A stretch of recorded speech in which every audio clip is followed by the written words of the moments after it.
Hi babies, this is Aria Isaiah. Welcome back to my channel. Welcome back to my channel. Welcome back to my page. Welcome back to everything, okay? I am so excited to be sharing my testimony with you guys. It's been so long since I've posted a testimony like this, but I feel like it's the right timing. So yeah, today I'm going to be sharing a testimony about how God took me out of the fast party life. I was definitely a club rat. I was definitely a party girl. He took me out of that lifestyle and he made me a worshiper. So I am so excited to share this with you and get ready. So let's start from the beginning. So as a child, I had a huge love for music. I just loved it. It was one of my favorite things. I loved to sing. I loved to dance. I loved to play instruments. I was just so enthralled with music. And I grew up, well, I was kind of like raised in a non-denominational church in Staten Island.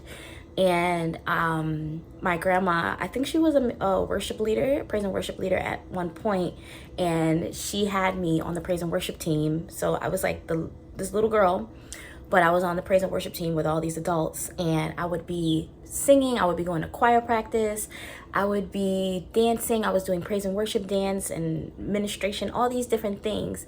And I didn't know what I was doing. Like, I didn't know how like spiritual it was at the time. I just was having fun.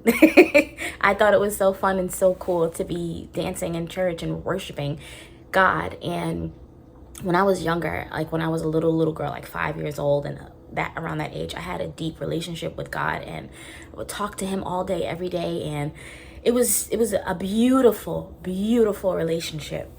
And yeah, so I had been a child serving in church, but I was a baby. I was a little tiny girl, you know? And outside of church, I did dance classes. I did praise and worship dance. I did a little bit of ballet. I think it was so long ago, but I do remember going to the classes. And then as I got older, I started listening to like R&B music. And I mean, I really had a heart for soulful music. I loved to sing with soul, and I had like a Walkman at the time, and I used to sit in my room and I would just like memorize the harmonies of Brandy's songs or Monica's songs or Mary J. Blige songs. I would memorize the harmonies of how they went high and how they went low and how they stopped, their breathing techniques. Like, I would practice it over and over and over again. I would literally sit in my room for hours listening and practicing. So like, even though I was younger and I was singing in the church, there was a time when like I wasn't as like active in the ministry. I wasn't active as in serving.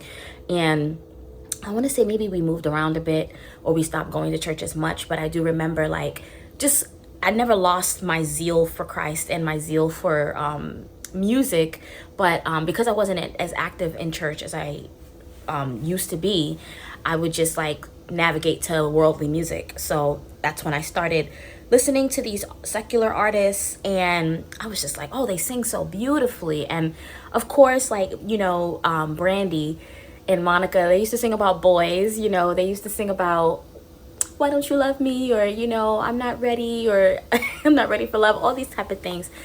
I used to practice Mary J. Blige songs. I wasn't really interested in their lifestyle, and I didn't really understand because I was very young.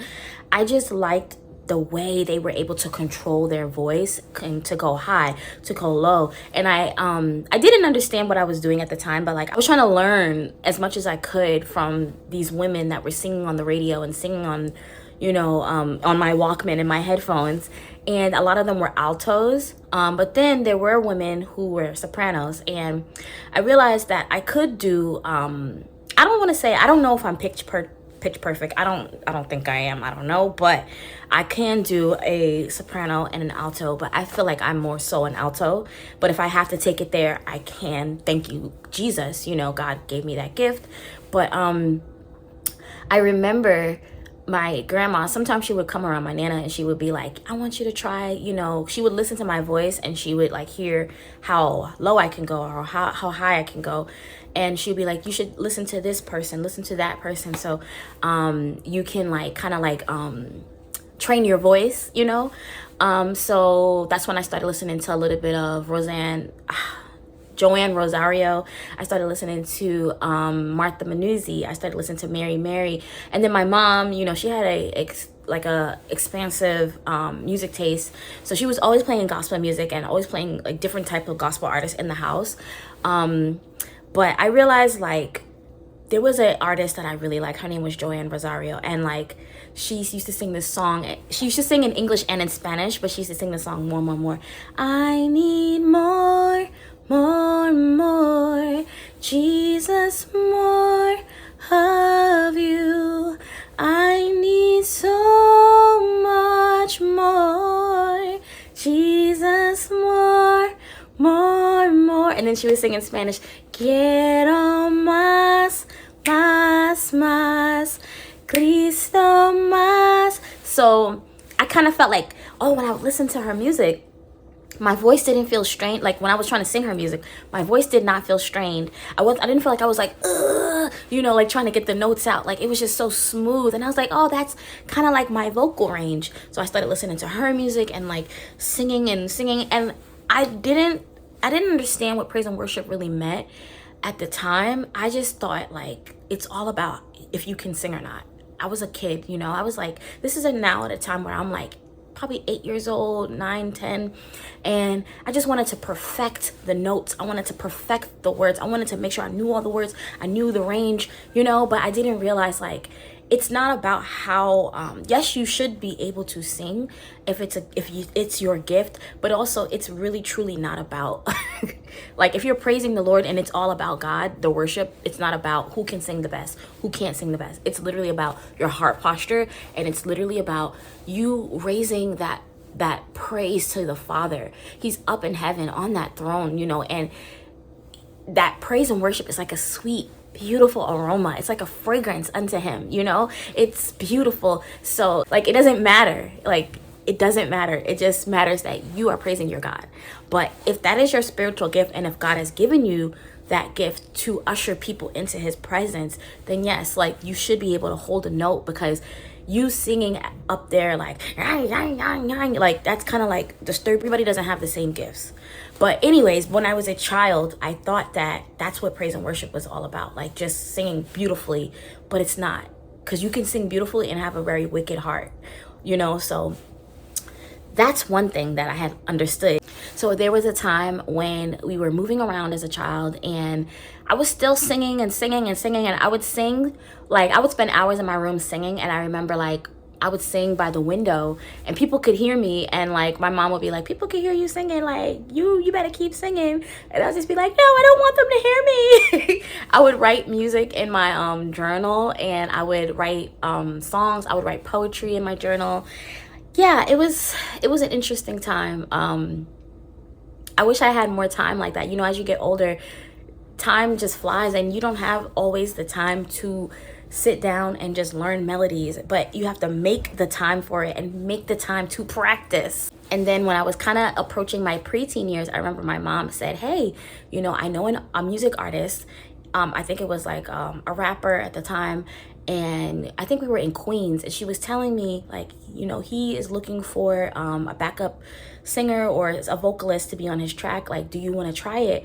And deep down in my heart, I did, but I was so fearful, and I don't know why, but like I just didn't have the confidence, and I don't know, I just felt like I wasn't that good of a singer. And like I wanted to get in the studio, I wanted to learn, I wanted to have that experience, but I didn't feel good enough, and I let that feeling override. But I understand why it didn't happen. God did not want me singing secular music, basically.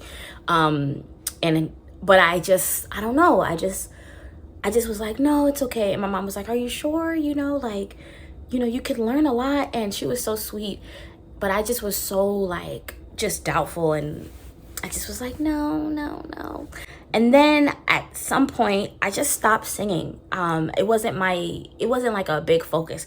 I believe when I was a child, there was a few things that I was really interested in, and one of them was fashion.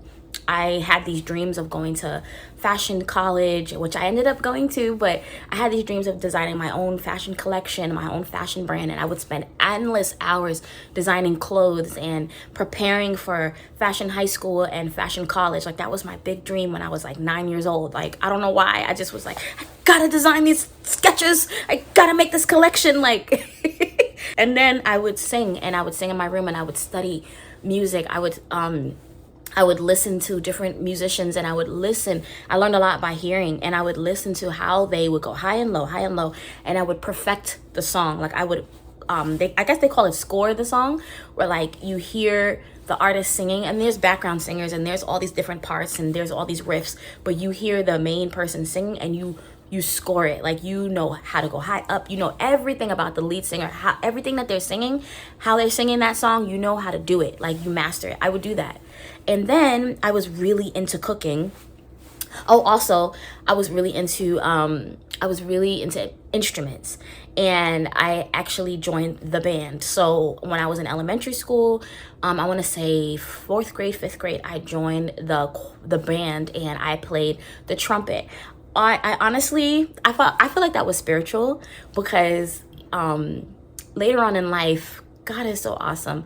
God is so awesome. Like, I would have dreams about trumpets playing.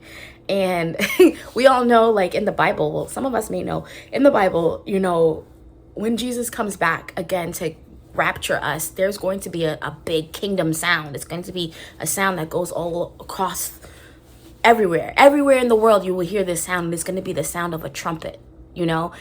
And me, this little girl, I wanted to do something with music, and I wanted to join the band. And I saw these girls playing the clarinet, and back then, like, the clarinet was so classy and elegant, and like, you just, like, if you were playing the clarinet, you were that girl, you know. And I think I auditioned too late, and they didn't really need any more clarinets. And then they had other things, like they had the big trombone, and they had like all these powerful horns. And I was just looking like, like, maybe I could play one of these. And I remember they had an opening for a trumpet, and I was just like, it's just not as fancy. Like, it's big, it's clunky, like, it's not as fancy as a clarinet. But I picked up that instrument, and I remember, like, when I blew into it, like, I felt something. And I didn't understand, because like, I also like felt like the saxophone, it was just so jazzy. The clarinet was so beautiful. The flute was so, like, I don't know how to say, like, elegant and just pretty. And then you have this like, but it was such my personality. Like, and at that time in my life, when I was playing the trumpet, like, I was going through an identity crisis. I was going through a lot of spiritual warfare as a kid at that time. And it's so funny, like, I just remember being in my room playing the trumpet, and I really feel like God was with me, and he was ministering to me, and I ended up mastering the trumpet. I was able to master reading the music, and to this day, I don't know, I feel like if I got a trumpet, I could still do it, but I don't know how. Like, I was like 8 years old, 9 years old, and I knew every single note. Like, you gave me a sheet of music, I could play it. I knew how to control my breath. I knew how to control everything. I knew how to clean my instrument, because with trumpets, you have like this like one mouthpiece, and you know, it gets filled with all kinds of spit and all that stuff. You have to clean your instrument, you have to take care of it. I love that instrument, and I played it, and I think I became first trumpet. Like, there's different levels to it. I became first trumpet. But I think because, you know, I graduated, like 5th grade graduation came, I finished school, there was no really like, there was nothing making me feel like I need to continue. Like, I didn't want to grow up to be at the time, I didn't want to grow up to be a musician, and I really didn't think that I would be like a jazz artist or anything. So I just stopped playing the trumpet. I was just like, okay, I'm done. But it was cool mastering it and learning it. And I still have this hunger in me today to master instruments, you know, but it is what it is. When I got to high school, I do remember, like, I didn't want to play instruments. I didn't feel like I belonged in the band. I didn't feel like I was supposed to be on a basketball team, or I did want to play tennis, but my doctor was like not trying to allow me to play tennis anyways. And I remember, like, for a long time, and I want to say this is my freshman year, for a long time, I just, like, I wasn't involved in anything, and I was trying to find my way. And then one time I just felt like so lonely, and I remember like asking, like, I didn't really ask God, but I was just, I think I was thinking I was talking to myself, but I feel like God was really talking to me. And I was just like, I feel so lonely. Like, I don't have any friends, and I don't know where I belong, and I just feel so out of place. And by this time we had moved to Georgia. Remember, I joined all these clubs. I joined the tap club, the chess club. I joined the debate team. I joined everything. Like, I was in every club, the Spanish club, the French club. Like, I just wanted to just try and see, like, is there anything out there for me? And then at one point, the school hired a gospel artist. He was a known gospel artist. I can't remember his name, but they hired a gospel artist, and he started a gospel choir at the school. And at the time, I was going to church here and there, but I still didn't understand like what was so important about gospel music. I didn't understand what was so important about worship. I just loved to sing, you know. And but I felt, okay, so I had like this, the Holy Spirit was always talking to me, but I just didn't understand, you know. I didn't know that was God talking to me. So after I joined like all these clubs, I remember like the Holy Spirit was saying like, oh, like you should join the gospel choir. And I was like, gospel choir? Like, me sing in front of people? Like, what? You know, and I was nervous, but I just felt like, no, like, this is a good place. This is a good space for you to be, and you love to sing. You should join it. So I went and I joined it. And as I joined that gospel choir, I ended up like letting go of all the other clubs, because like I was like probably in 10 different clubs, and I had like such a busy schedule. And what I liked about the gospel choir is that there was other people there like me, people that I never like really spoke to, but they were other people there like me, and some of them were in my classes. So I was able to connect with them and make friends, and we had like similarities, you know. And most of them were Christians, because it was a gospel choir. It was about the Lord, but it still didn't connect for me mentally. But most of them, they were actively going to church, but for some reason, like, we never talked about church. We never talked about, I don't know what was going on at that time, but we never talked about Jesus to each other like the other students. We never talked about our church experience. We just, we were very diligent. We were very serious. We would go to practice. We would wait for him to show up. And then we would, you know, read the music. We would sing. Some of us had solo. Some of us didn't. He would like do one-on-one with us. And we were really training our vocal cords. And I remember a few songs that we sang that I remember to this day. We sang Now Behold the Lamb by Kirk Franklin. And I remember I wanted the solo so bad, but I was so scared. And there was these girls in my gospel choir, the sweetest girls. I think one of them, I don't know if they were twins, but there was one girl named India. This girl could sing, and she was gorgeous. Like, she was gorgeous. And she always would sing the I think her and her sister, they would sing the solo part for like, you have to go, now behold the Lamb, the precious Lamb of God. Like, she would sing it. And I used to be looking at them like, oh my gosh. I think I was a freshman and they were seniors at the time, but I used to think that they were so freaking cool. Like, I just thought they were like so cool to be able to have that range.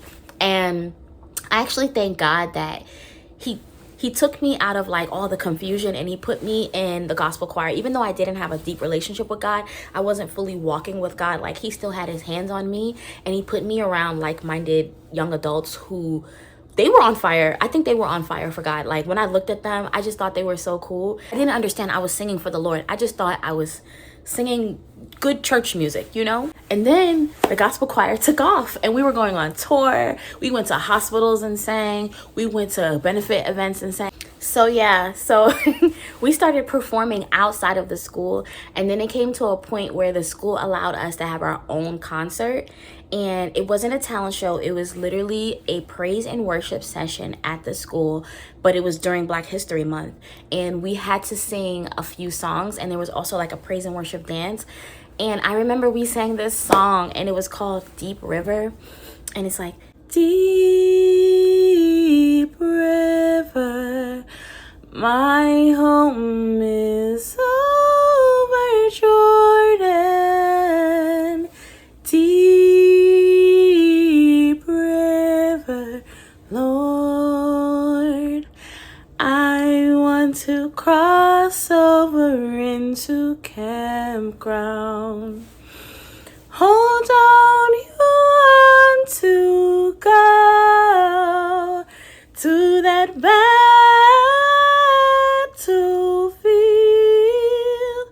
to the promised land, where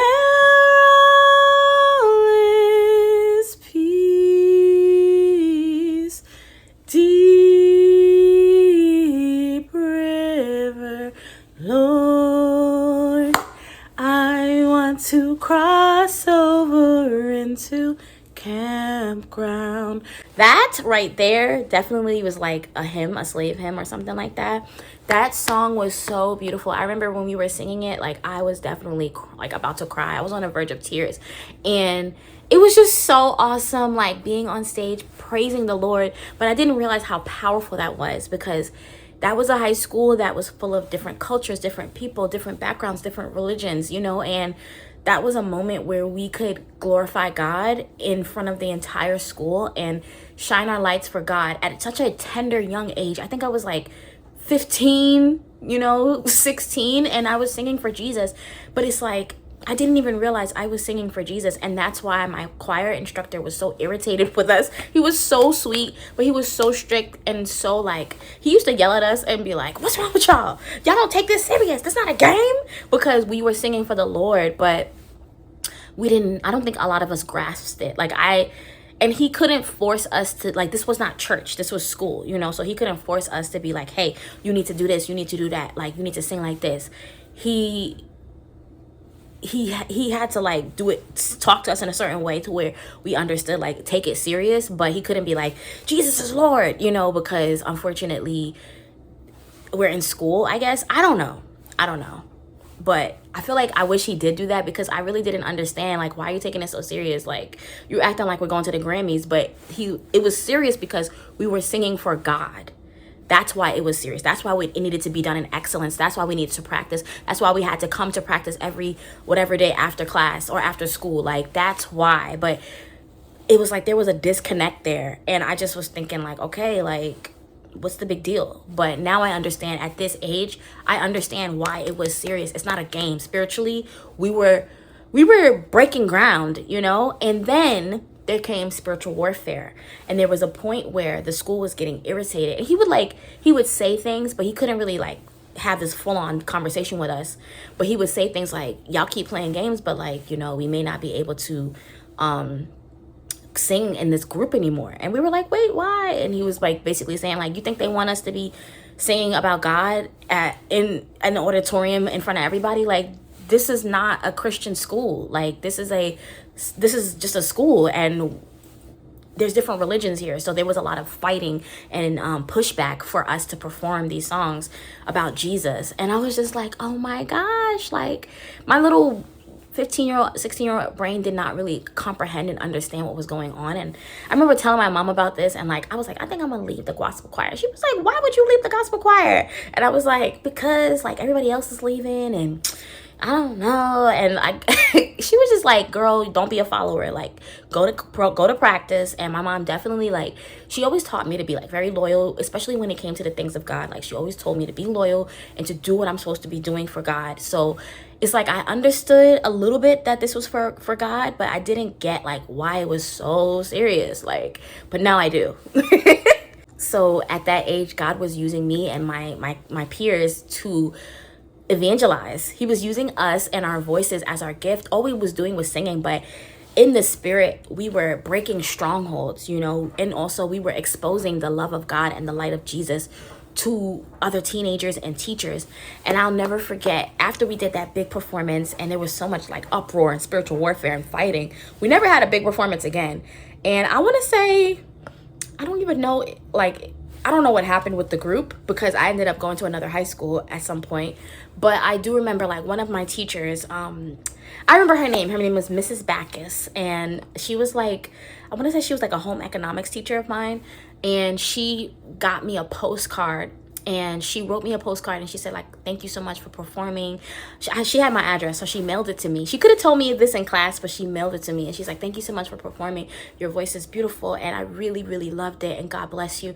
And I didn't know she was a Christian, you know, because like I said, like, you can't, in certain situations, you can't really talk about religion in school and all these things. You can't like say, hey, I'm a Christian at that point when I was going to school. So I remember getting the postcard, and it meant the world to me, because like I was still going through an identity crisis. I really didn't think that like I was that special, or my voice was that special. And you know, when she wrote me the letter or the postcard, I saw it, and I was like, she really took the time like to write that letter. It just meant so much to me. Like that postcard, like it meant so much to me, and those are the things like I would never forget. So shout out to Miss Backus, love you, girl.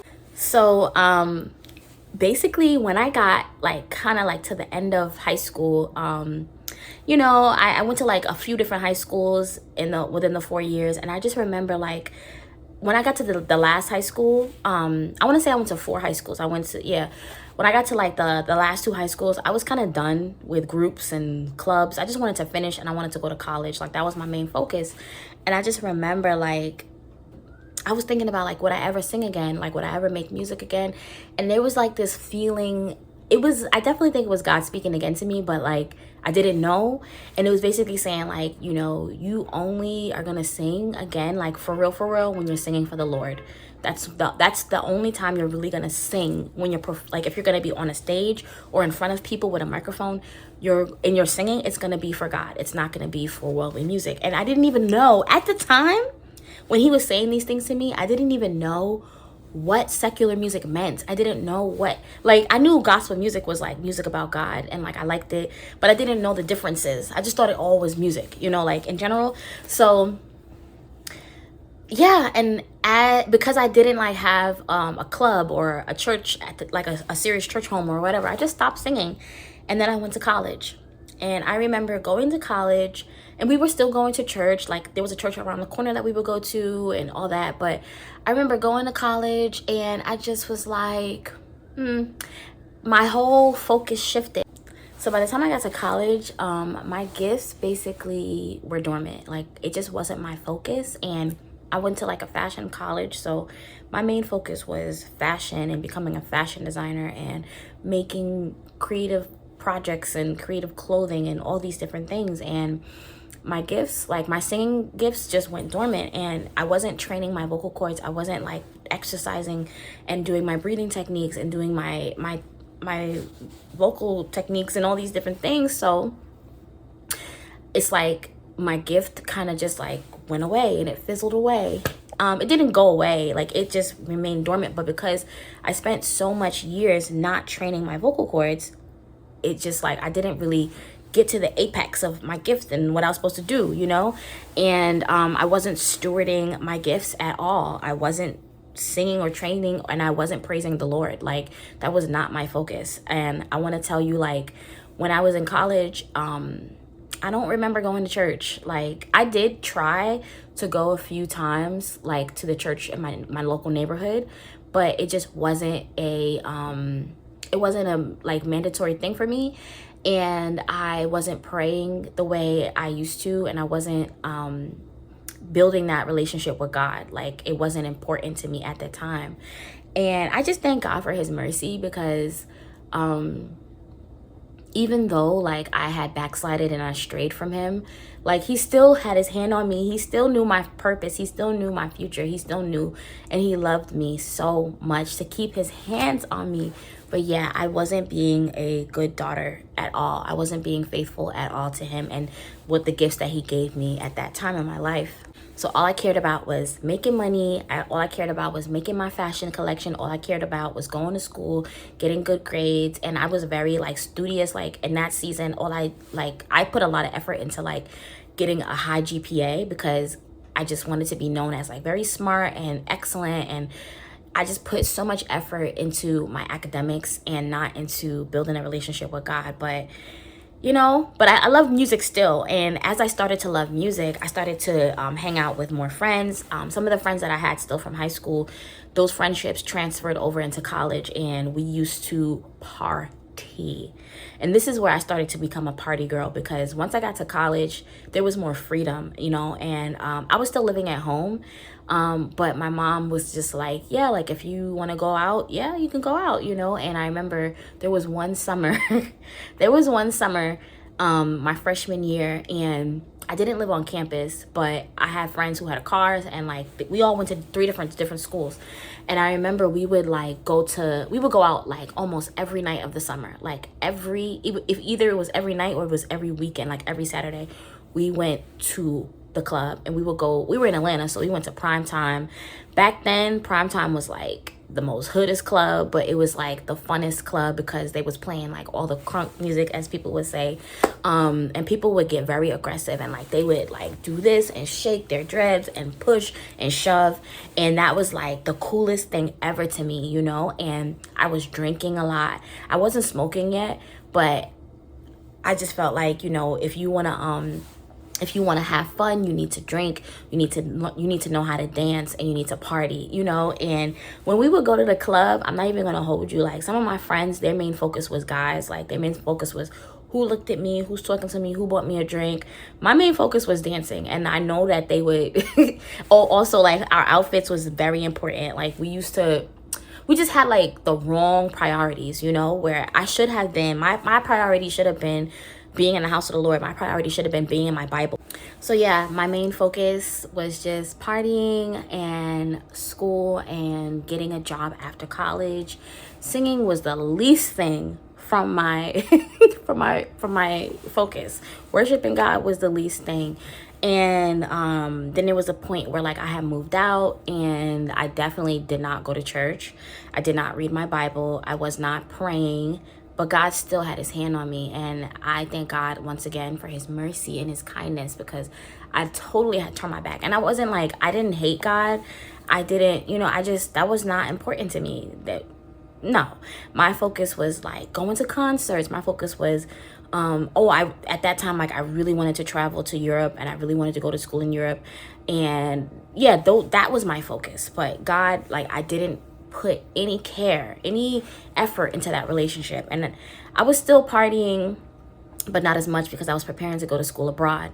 Then I ended up like completely stopped using my gift. And I used to have these like silly little worldly like dreams of becoming a pop star, but it was like a joke to me. It was just like I just thought like singing wasn't that serious. Like I didn't have the body or the look for it. So I just felt like it's okay. Like I could just work my little corporate job and get into marketing. And, you know, that was like what I thought my future was going to be. I looked at artists like Beyonce, Chris Brown, Rihanna, and I'm like, they have these amazing gifts. They have these amazing voices, you know, and like, I didn't realize that they were making music to please their flesh and to please man. They weren't making music for God. And the Bible says in Colossians 3:23-4 in the NIV, whatever you do, work at it with all your heart, as working for the Lord, not for human masters. So at a young age, I would just look at these big celebrities and I'll be like, wow, like they're so talented. Like the way they command the room, the way they sing, the way they dance, the way they just have this, but it really wasn't of God. And what they're doing, anybody could do that. Anybody, like they're working with other forces, other demonic forces to get that power, you know, to get that fame. But that doesn't impress God. God gave them those gifts and they're not using it for God. And he does not approve of that, you know? They're doing it for money, they're doing it for fame, they're doing it for people to clap for them. But if God is